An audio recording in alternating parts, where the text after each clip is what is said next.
Welcome to Breaking Ties, a new you after divorce. This is your go-to source for practical advice and support for when the divorce process has finished. Join us each weekday for a quick chat where we'll cover a variety of topics related to post-divorce. Together, we'll explore the emotional, financial, and legal aspects of life after divorce and help you find the best path forward for you and your family. Here's your host and Certified Divorce Financial Analyst professional, Mike Fulkerson. Hello, and welcome back to another episode of Breaking Ties, a new you after divorce.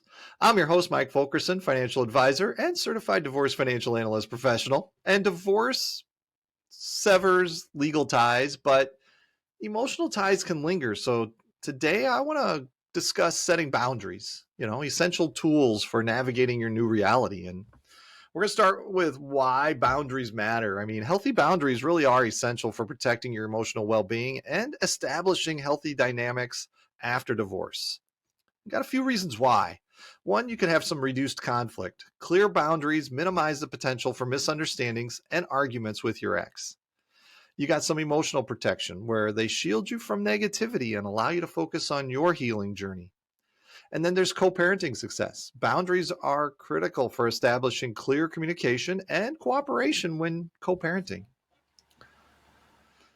You can have boundaries, in various aspects of your post-divorce life. When you look at communication, decide on preferred methods of communication about co-parenting matters.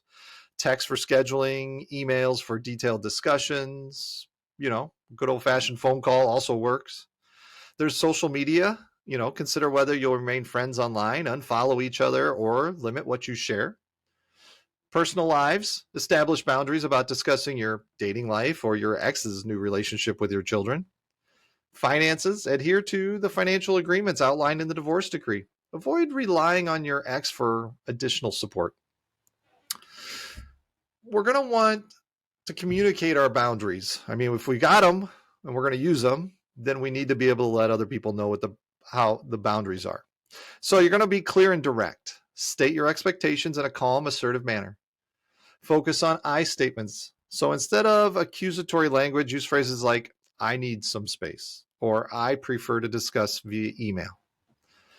And then be prepared for some resistance. Your ex might initially resist new boundaries. Stay firm and consistent so that your boundaries will be respected. Now, boundaries are a two-way street. You got to respect your ex's boundaries as well. If your ex does establish boundaries, you got to respect them even if they differ from your preferences.